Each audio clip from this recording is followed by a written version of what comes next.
about this map because it belongs to the new map pool. Looks like it has a relatively easy to secure natural and third with ramps and choke points defending it.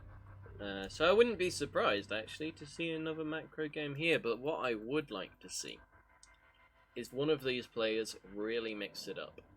I know that HeroMarine has been building a bunker at his natural in both of the games, making any aggression from Showtime quite difficult, but what I will say is that in a series that has been defined by late game play, if you can be the player to break the status quo, to essentially surprise your opponent, then you could end up in a much better position and just take a game for free, because all of the games so far have settled into a nice simple tempo of sort of 3 or 2 bases go up and then the game begins. If HeroMarine or Showtime is expecting that game again, then early aggression will do significant damage unless it is scouted.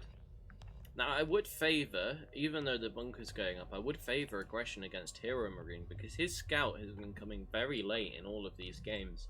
So a proxy somewhere, or even just a straight up attack, might do significant damage before HeroMarine is even aware that it's possible. We are seeing a quick second base, which is very standard in this matchup from both players. That's why there are 2 SCVs, one to chase off the probe and one to throw down the expansion. But Showtime did delay it a little bit, and StarCraft is a game of seconds. Any delay can be quite substantial. We're seeing double gas coming down before the expansion, so maybe he's looking to be a bit more aggressive with his tech this game. I think he's taken the gas slightly later in both of the other games. I could be wrong though, I wasn't paying too much attention to that. We're seeing fairly standard stuff coming out. We've got a factory here, and we've got yeah, just a very standard macro game coming out here from HeroMarine. It's living up to what we've seen in this series so far, and I wouldn't be at all surprised to see a bunker thrown down at the end of it. Now, we are waiting patiently to see what Showtime is going to go for, and he has mixed it up. He has decided that this game he is going to go for a Stargate. Lovely bishop? No, not bishop. Building. Why did my... never mind. Lovely building placement on the high ground there to trap out the Reaper. And the adepts have done a great job of chasing him away and denying scouting information. HeroMarine has seen the expansion, he's seen the cybernetics core, and he's seen the gateway, but he has not seen the Stargate and 2 gateways that are going down, indicating that Showtime is going to be a lot more aggressive in this game than he had been previously.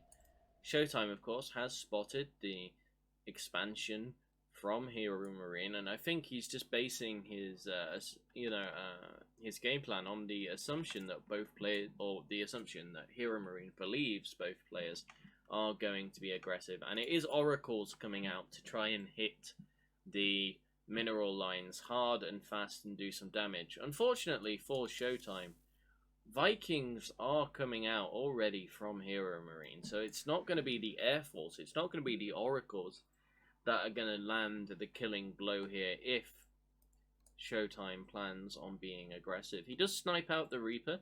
It gets no further scouting information, so the adepts have done their jobs. And although Vikings are a great deterrent to oracles, 2 oracles will still get some damage done against a single Viking if the Viking is out of position, or if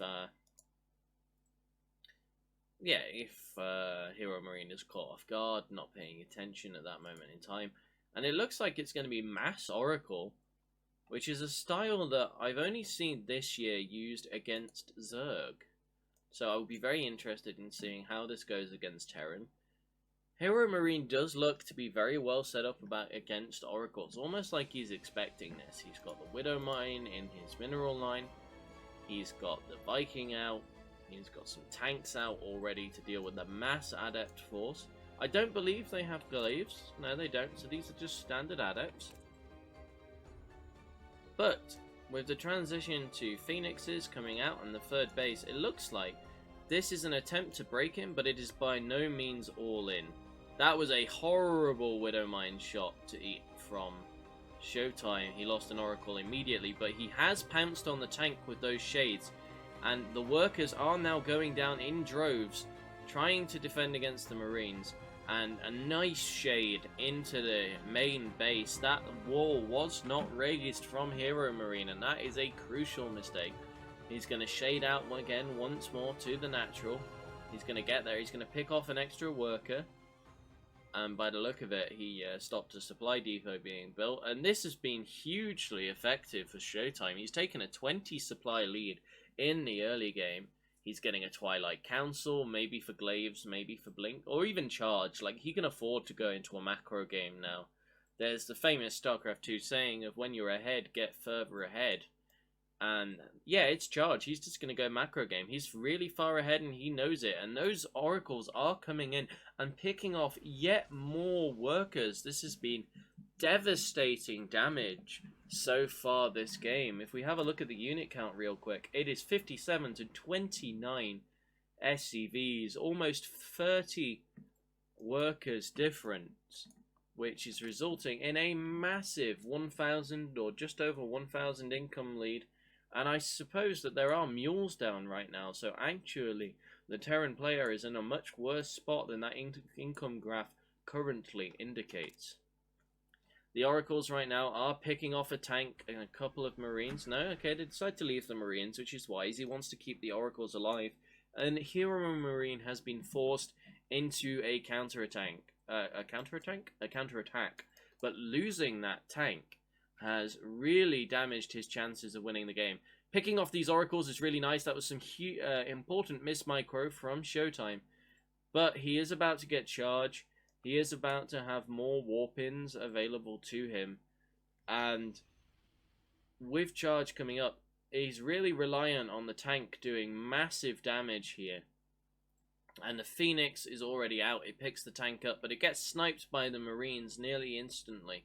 So what we're seeing here is that HeroMarine has given up on winning this game in a macro setting because he couldn't. Realistically, he couldn't. So he's gone over the map with his full army. He's pulled the boys. He's rallied the SCVs to the front of his army. And these Archons are going to be crucial, but they're not yet done.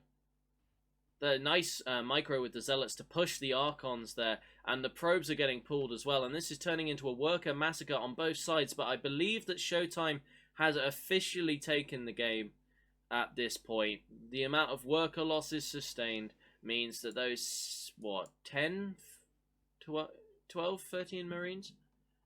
No, 10 Marines. Won't be able to break 2 Archons with extra warp-ins. There are more Archons coming in right now. And there is no economy for HeroMarine. There is a single base with 10 workers as opposed to 2 fully saturated mineral lines. I like the attempt to get a drop right now. That's about the only way he gets back into the game. But he taps out when his Marine force gets wiped out in the middle of the map. And Showtime takes a 2-1 lead in this best of 5 series.